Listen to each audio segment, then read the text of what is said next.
Opportunist आएगा, मौके का फायदा उठाएगा, अपॉर्चुनिस्ट आएगा और मौके का फायदा उठाएगा और वो एक्सप्लॉयटेशन के लिए उसे चांस मिल जाएगा। So this is the way. हमने 40 साल मेरी पर सत्य को प्राप्त करने की यात्रा जो कॉन्शियसली, पहले तो 87 में मैं बच्चे की तरह भागा सत्य की खोज में गंगोत्री, और वहां से किसी का मार्गदर्शन मिला कि बेटे जाओ, पहले संसार में रहो, फिर ज्ञान के लिए निकलना। फिर इसके बाद मैं पीएचडी के बाद 97 में निकला।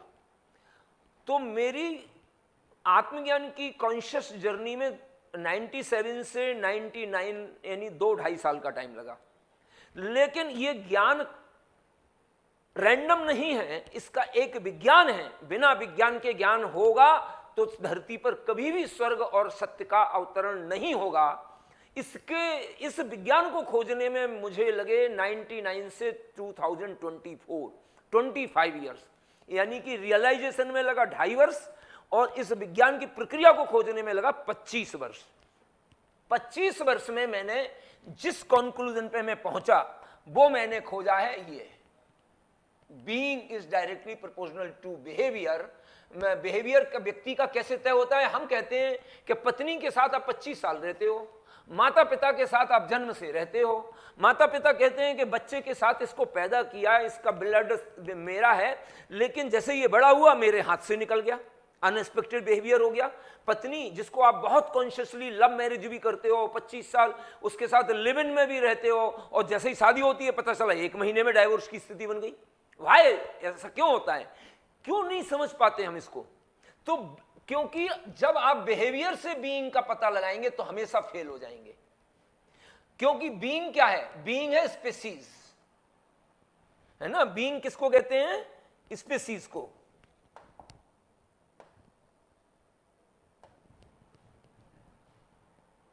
बीइंग है प्रजाति, ठीक है? तो बीइंग है प्रजाति, स्पीसीज। आप स्पीसीज तो स्पीसीज को उसकी बीइंग से जानेंगे, बिहेवियर से तो बिहेवियर तो आर्टिफिशियल भी हो सकता ना।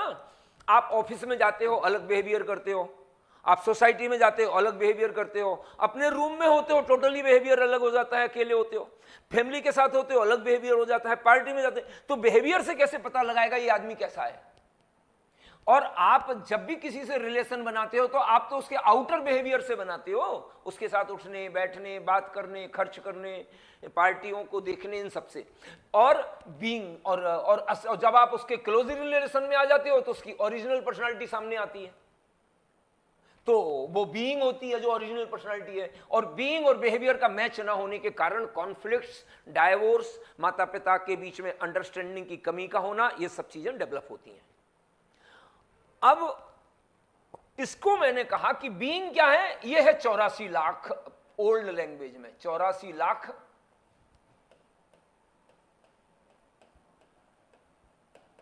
स्पीसीज की यात्रा, ठीक है? ये है आपकी जर्नी। इस स्पीसीज की जो जर्नी है 84 लाख की, ये आज 84 लाख नहीं है, आज है 84 लाख प्लस। ये प्लस प्लस कंटिन्यूअस हो रहा है, ये इंफिनिटी है। ये सृष्टि कैसी है? इनफाइनाइट है, ये लगातार फैल रही है। तो इसमें फैलेगा तो सब कुछ फैलेगा, तब तो ये सृष्टि फैलेगी। तो ऐसा थोड़ी है एक एलिमेंट फैलेगा, इसके सारे एलिमेंट फैलेंगे ना, तभी तो ये विस्तार को प्राप्त होगी। तो इसलिए स्पीसीज भी फैल रही हैं, बढ़ रहे हैं। ये पूरा इसका आपको क्राइटेरिया समझना पड़ेगा। अब being is directly proportional to being, behaviour को देखेंगे।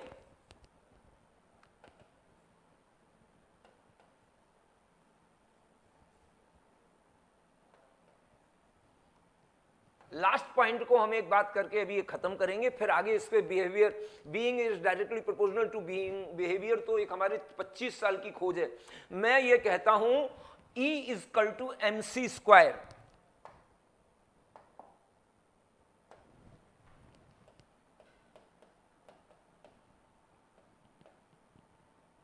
E is equal to mc square जो है,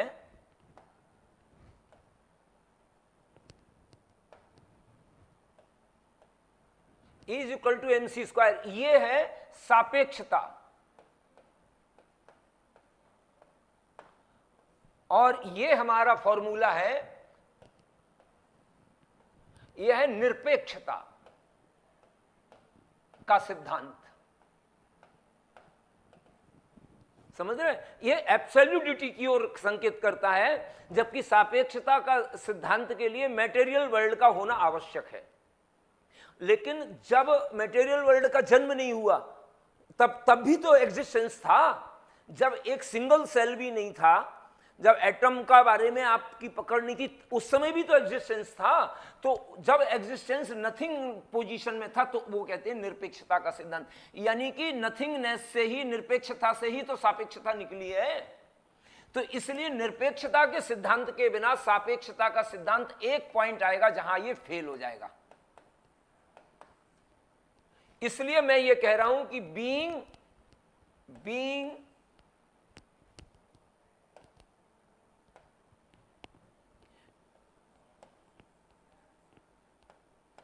बिहेवियर बीइंग, तो बिहेवियर और बीइंग, तो बीइंग के लिए आपको क्या करना है, ये आप लीजिए बिहेवियर हो गया और ये बीइंग हो गया।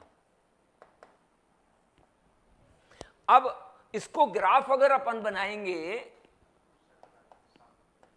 अच्छा हाँ यहां पे आ जाएगा।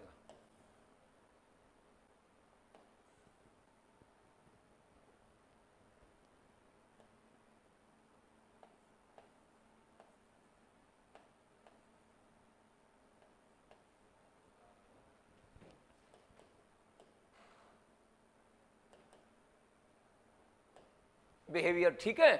तो अब जैसे जैसे बीइंग आपकी बढ़ रही है, ऐसे ऐसे बिहेवियर का पता लगाया जा सकता है कि बीइंग कब, इस बीइंग के व्यक्ति का 0 1 2 3 4 5 ऐसे बीइंग अपग्रेड होगी तो बिहेवियर भी अपग्रेड होगा। आपको इसके लिए इसको कहा कि वेदों का ज्ञान प्रयोजन समाप्ति, यानी आपने एक बार जिस ज्ञान को जान लिया, उसके लिए उस ज्ञान का जो भी ऑथेंटिक बुक हो, पर्सन हो या इंस्टीट्यूशन हो, वो तभी तक उपयोगी है जब तक वो ज्ञान आपने प्राप्त नहीं किया। ज्ञान प्राप्त करने के बाद आपके लिए वो तीनों इररिलेवेंट हो जाते, चाहे वो इंस्टीट्यूशन हो, चाहे वो पर्सन हो और चाहे वो बुक हो। तो इसलिए ये वेदों को ये साहस भारतीय दर्शन कर पाया, और हमने इस साहस को खो दिया कि किताब भी एक केवल रेलिवेंट है और वो भी रिलेटिविटी पे खड़ी हुई है। ज्ञान एब्सोल्यूट है लेकिन बुक रिलेटिविटी के प्रिंसिपल पे चलता है, लेकिन बीइंग इनफाइनाइट के बीइंग चलता है निरपेक्षता के सिद्धांत पर। इस प्रकार से इसको अब मैं आगे के लिए आपको बता दूं फाउंडेशन कि बीइंग और बिहेवियर के जिस प्रकार आइंस्टीन ने संसार के सब प्रकार के मटेरियल वर्ल्ड को मेजर करने के लिए रास्ता खोला, मैं कहता हूं बीइंग को ओपन करने का रास्ता यहां से खुलेगा और सारी दुनिया को अपनी बीइंग को डिसाइड करने का मार्ग प्रशस्त होगा। मैंने इसके फॉर्मूले और विद यूनिट के साथ आपके सामने इसको आगे रखेंगे, और अब इससे ये नई दुनिया के लिए और नई मनुष्यता के लिए जो कृष्ण ने बीज बोया था, इसका ये सेकंड चरण है। यहां से हम आगे की यात्रा प्रारंभ करेंगे।